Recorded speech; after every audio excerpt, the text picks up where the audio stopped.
माताएं बहनें, अगर आप नहीं सुन सकती हैं तो शांत हो जाइए या बाहर चले जाइए। हेलो, या आपके बच्चों की बात कर रहा हूं, अपनी नहीं कर रहा हूं। मेरी 28 साल नौकरी हो गई, ठीक ठाक तनख्वाह मिल रही है मुझे, रोज भागने की जरूरत नहीं है। आपके बच्चों की बात कह रहा हूं। सारी लड़ाइयां न्यायालय में और संसद में नहीं लड़ी जाती हैं। न्यायालय में, संसद में और कॉन्स्टिट्यूशन क्लब में नहीं लड़ी जाती है। कुछ लड़ाइयां सड़कों पे लड़ी जाती है। सब जानते हैं, आप आइए, हिंदू कॉलेज में हम रहते हैं, आराम से ठाठ से रहते हैं, डरते नहीं है, चाहे मोदी सरकार हो, चाहे वाइस चांसलर हो, चाहे कोई भी हो। जब मेरे जैसे आदमी के साथ दमन और भेदभाव हो सकता है, तो आपके बच्चे क्या हैं? जाके देखिए क्लासरूम में। मैं देखता हूं, चेहरा देख के मुझे पता लग जाता है कि बच्चा क्या सोच रहा है। तकरीबन 3 दशक का अनुभव है पढ़ाने का। क्लास में चेहरा देख लेते हैं बच्चों का ना, तो मुझे ये समझ में आने लगता है कि उसके अंदर क्या चल रहा है। जो लोग आपके अधिकारों की लड़ाई लड़ रहा है, जो बोल रहा है, जो सवाल उठा रहा है, उसके ऊपर ज्यादा दमन हो रहा है जो लोग इनके साथ जाके मिल गए हैं कि मालिक चवन्नी दे दीजिए, थोड़ा रबड़ी नहीं तो जलेबी ही दे दीजिए, मालिक कुछ दे दीजिए। उन लोगों का कोई दिक्कत नहीं, वो सब अपने नाते रिश्तेदार पत्नी को नौकरी लगाने में बिजी है। लेकिन मैं जानता हूं कि आरएसएस और बीजेपी के शासनकाल में पूरा संविधान खतरे में है, और जब ये संविधान खतरे में है तो जो चवन्नी और रबड़ी मांग रहे हैं उनका भी भविष्य खतरे में है। मैं दावे के साथ कह रहा हूं ये बात। जो कायर बनेगा कभी आत्मसम्मान के साथ नहीं रह सकता। 85-90 कह रहे हो, सब कायर बैठे हुए। हर जगह कानून और प्रशासन और न्यायालय आपके लिए खड़ा नहीं होगा। जहां जो जिस भाषा में सवाल करे, आपको बोले, उस भाषा में जवाब देने की आदत डलवाओ बच्चों में। एससी, एसटी, ओबीसी, माइनॉरिटी, महिला, ईडब्ल्यूएस, सवर्णों के लिए भी है वो, हैंडीकैप, सबके लिए है। तब भी नहीं माना। बाबा लोग विरोध कर रहा था, बाबा लोग आपस में भी लड़ रहा है, और जब आपसे लड़ना होता है तो सब मिल जाता है। देखिए, इसी को बोलते हैं लीला। वो आदमी विरोध किया और 3 दिन में बोला कि भैया ऐसा है ना, हम एक्ट इधर से लाएंगे और तुम लोग विरोध करना, फिर हम इधर मैनेज करेंगे, हम स्टे करा लेंगे। ये मोदी सरकार ही कह रही है कि 118% 5 साल में जो है एट्रोसिटी बढ़ा है, भेदभाव की घटनाएं। तो मोदी जी और राष्ट्रपति महोदया, ट्राइबल और पिछड़ा प्रधानमंत्री और ओबीसी एचआरडी मिनिस्टर और ओबीसी लॉ मिनिस्टर, क्या ये आपको नहीं पता था? आप अचार बना रहे थे क्या? What action you have taken? आपने क्या एक्शन लिया इस एट्रोसिटी के खिलाफ? बोलेंगे? नहीं बोलेंगे, क्योंकि ये लीला है। हमको इसका बैकवर्ड का वोट भी लेना है, इनको भी खुश करना है, प्रोटेस्ट करा के वापस भी कराना है, उनको भी खुश करना है, तो दोनों हाथ में लड्डू। अब टेस्टिंग है आपका, ओबीसी वालों भाइयों का। बहुत बहुत शुक्रिया। अभी मैं दिल्ली विश्वविद्यालय से आ रहा हूं और वो बताऊंगा बाद में।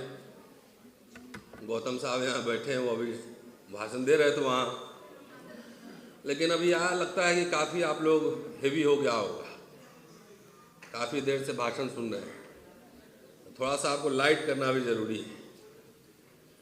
तो मैं अभी पीछे खड़ा था तो कई लोगों ने कहा कि आगे आइए, आगे बैठिए। मैंने कहा पिछड़ों की मीटिंग में मैं आगे नहीं जाता, पता नहीं कब सिंह मार दे। अरे एक मिनट ठहर जा भाई, सब लाइन से दिख रहा है मुझे, लेकिन समय आ गया है कि हम पीछे ही रहने दो मुझे। पीछे से हम सपोर्ट सिस्टम बना के रखेंगे, जो आगे पहले से हैं उनको सिंह मारो।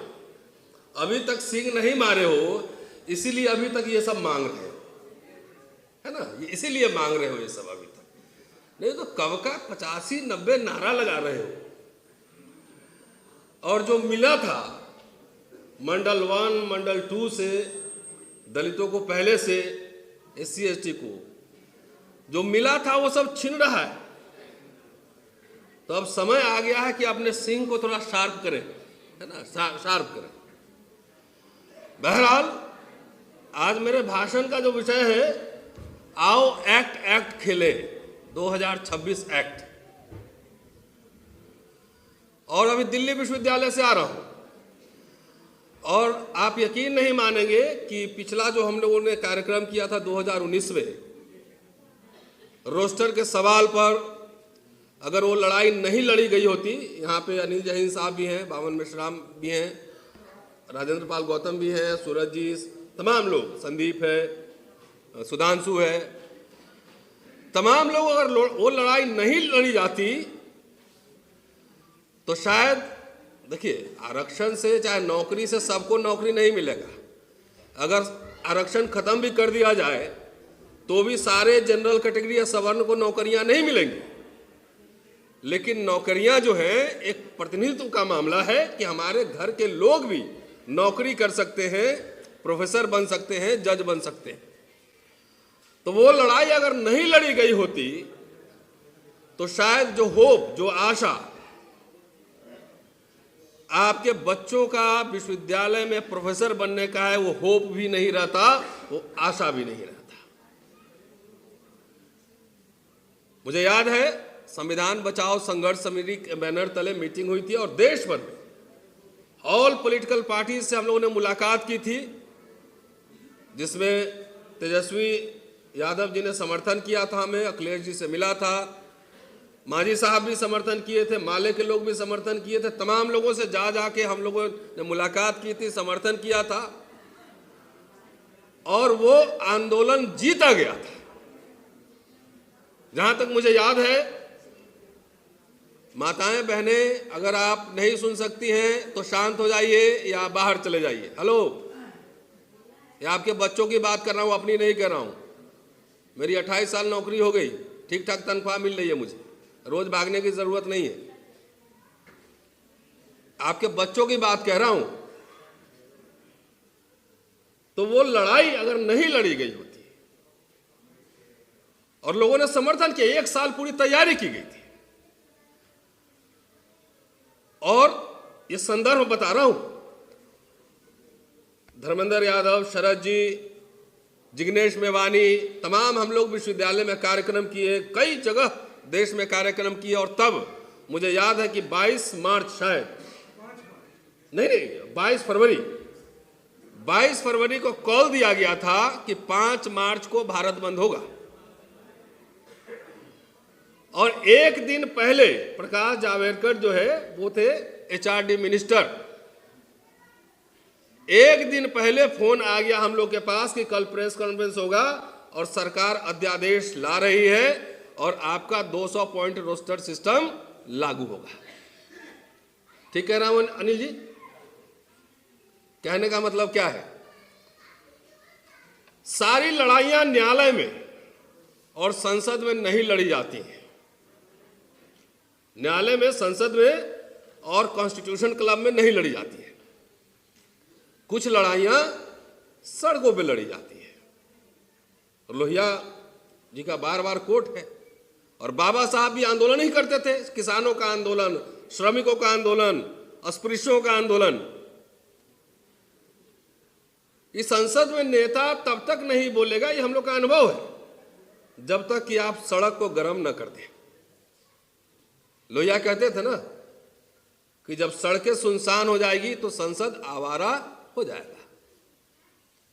अभी कुछ दिन पहले 2026 यूजीसी एक्ट, आपको बता दूं कि विश्वविद्यालयों में चप्पे चप्पे पे, पग पग पर भेदभाव है। और प्रसंगवश मैं अपनी बात नहीं कह रहा हूं बार बार, लेकिन आपको उदाहरण देने के लिए समझाना बेहद जरूरी है। अमूमन आप में से जानते हो कि मैं डरता नहीं, वही है नहीं, अभी उन पर मुकदमा नहीं हुआ है, अब मेरे ऊपर है कि सब जानते हैं। आप आइए, हिंदू कॉलेज में हम रहते हैं, आराम से ठाठ से रहते हैं, डरते नहीं है, चाहे मोदी सरकार हो, चाहे वाइस चांसलर हो, चाहे कोई भी हो। जब मेरे जैसे आदमी के साथ दमन और भेदभाव हो सकता है, तो आपके बच्चे क्या हैं, जाके देखिए क्लासरूम में। मैं देखता हूं, चेहरा देख के मुझे पता लग जाता है कि बच्चा क्या सोच रहा है। तकरीबन 3 दशक का अनुभव है पढ़ाने का। क्लास में चेहरा देख लेते हैं बच्चों का ना, तो मुझे ये समझ में आने लगता है कि उसके अंदर क्या चल रहा है। तो आपके बच्चों के साथ क्या होता होगा, ये आप कल्पना कर सकते हैं। मैं डरा नहीं, मैं झुका नहीं। मेरे ऊपर 10 साल पहले, और जज महोदय को मैं कहना चाहता हूं कि आप एक सर्वे करा लें विश्वविद्यालय में, सिर्फ छात्रों में नहीं, शिक्षक, नॉन टीचिंग सब में करवा लें कि कैसे डरा के और धमका के जो लोग आपके अधिकारों की लड़ाई लड़ रहा है, जो बोल रहा है, जो सवाल उठा रहा है, उसके ऊपर ज्यादा दमन हो रहा है जो लोग इनके साथ जाके मिल गए हैं कि मालिक चवन्नी दे दीजिए, थोड़ा रबड़ी नहीं तो जलेबी ही दे दीजिए, मालिक कुछ दे दीजिए।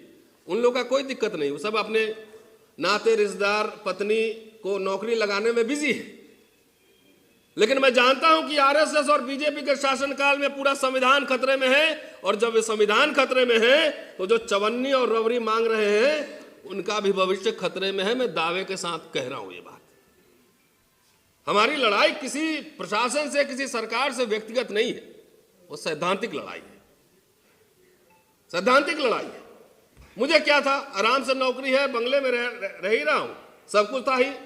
10 साल से सब कुछ रुकवा के, प्रमोशन रुकवा के, पासपोर्ट जब एक तरह समझ लिए हो ही गया, वीजा रिजेक्ट करवा के, सब कुछ करके बैठा हुआ हूं। इनके कुछ सब कुछ करने के बावजूद इनके वश में नहीं आया, तो अंतिम क्या होता है, इसको उत्पीड़न केस में फंसाओ। हम ले आओ बहन जी, कोई बात नहीं है, प्रोसीडिंग फेस कर लेंगे। 10 साल पहले एक आरोप मेरे ऊपर लगा, ये सब आपको समझाने की जरूरत, इसलिए बच्चों को बहादुर बनाइए, कायर मत बनाइए। जो कायर बनेगा कभी आत्मसम्मान के साथ नहीं रह सकता। 85-90 कह रहे हो सब कायर बैठे हुए, 85-90 कायर। 10 साल पहले एक आरोप लगा, मैंने प्रोसीडिंग फेस की, प्रोसीडिंग का रिपोर्ट सबमिट हो गया। 10 साल आज तक मुझे वो रिपोर्ट नहीं मिला। इसका मतलब मैं अभी तक क्रिमिनल हूं? क्या हूं मैं? मुझे high court, Delhi high court का दरवाजा खटखटाना पड़ा कि जो रिपोर्ट 90 दिन के अंदर मिल जाना चाहिए था, वो 10 साल क्यों लगे? क्या ये भेदभाव नहीं है? एक आदमी के ऊपर क्रिमिनल आप केस कर दें और उसका रिपोर्ट नहीं दे, या तो मैं गुनहगार हूं तो मैं चुनौती देता हूं वाइस चांसलर को, या प्रिंसिपल को, या एचआरडी मिनिस्टर को, या जो भी संस्था है कोर्ट को, मुझे प्रोसिक्यूट करो, मुझे सजा दो, सजा दो। और अगर मैं दोषी नहीं हूं तो जिसने मेरे ऊपर फर्जी मुकदमे लगाए हैं उसको जेल में डालो। है हिम्मत? है हिम्मत? मैंने तो सारी प्रोसीडिंग फेस करी, अभी तो मेरा एक प्रोसीडिंग भी आप फेस नहीं कर पाए हो। ये होता है ईमानदारी की लड़ाई। मैं प्रसंगवश ये कहा है, पिछले 2 साल पहले जम्मू कश्मीर में एक प्रोफेसर सुसाइड कर लिया। छात्रों को तो छोड़ो, अभी मेरे कॉलेज में समरवीर सिंह, ओबीसी। अभी ओबीसी लगता है दिमाग में कुछ क्षत्रिय का कीटाणु काट रहा है, काट रहा है, कुछ ठीक हो रहा है। मेरे कॉलेज में, हिंदू कॉलेज दिल्ली यूनिवर्सिटी, बेंगलोर में टीचर्स ने प्रोटेस्ट किया, वहां पर दलित टीचर लोग। ये सब हो रहा है। और विश्वविद्यालय में और यूनिवर्सिटीज में क्यों हो रहा है ये सब? आईआईटी, आईएम से मैं जानता हूं, आईएम में भी जाता हूं और यहां भी जाता हूं। डर के मारे बोलते नहीं आपके बच्चे। हर जगह कानून और प्रशासन और न्यायालय आपके लिए खड़ा नहीं होगा। जहां जो जिस भाषा में सवाल करे, आपको बोले, उस भाषा में जवाब देने की आदत डलवाओ बच्चों में। मैं थाने वाने नहीं जाता, 35 साल से दिल्ली यूनिवर्सिटी कैंपस में है हम, सूरज जी, ये तो बाद में आया है। और जिस समय रिजर्वेशन नहीं था उस समय की बात कर रहा हूं मैं, अपॉइंटमेंट में रिजर्वेशन नहीं था उस समय की बात कर रहा हूं संदीप। जो जिस लहजे में बोला उसको उसी लहजे में जवाब दिया, इसलिए आज तक हिम्मत नहीं हुई चूं करने की। सब जगह हारोगे, सब जगह हारोगे तो किसमें फंसाओगे? किसमें? एक ही है, ब्रह्मजाल उसको बोलते हैं ना, एक ही में फंसाओगे। उसमें भी फंसा लिया, उसमें भी हम हारे नहीं। अब आओ, और FIR तो अलग है अनिल जी, अभी तो हमारा मुकदमा चल ही रहा है, सब चलने दीजिए, ये सब बैकग्राउंड बता रहा हूं। आज मैं दिल्ली विश्वविद्यालय में था और मुझे खुशी इस बात की है, with in A short period of time एक नोटिस पर हम लोगों ने सोशल मीडिया पे 2 दिन पहले डाला है, सिर्फ 2 दिन पहले, कि जो UGC एक्ट आया है 2026, वो सिर्फ SC ST के लिए नहीं है, याद रख लेना। क्योंकि मंडल 1 जब आया था ना, तो जिनके लिए आया था वही माथा पे पट्टन बांध के ना मंडल कमीशन का विरोध कर रहे थे, कि कह रहे थे कि ये तो चमारों के लिए फिर आया है।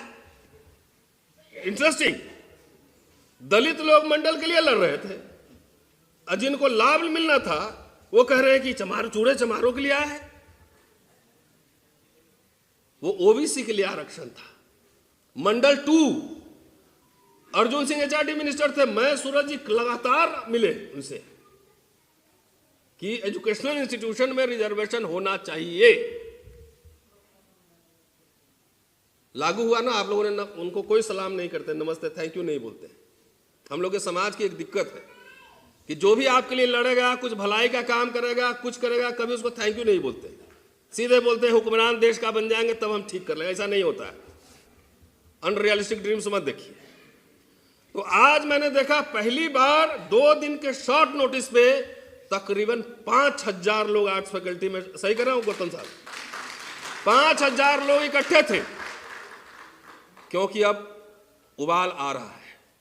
इस देश में संविधान विरोधी काम चल रहा है, संसद मार्ग पर संविधान जलाया गया, साधु लोग, बाबा लोग खुलेआम संविधान पर और संसद पर हमला बोल रहे हैं, कह रहे हैं कि हम संविधान नहीं मानेंगे, हम मनुस्मृति लागू करेंगे, और आपके खून में उबाल नहीं आ रहा है,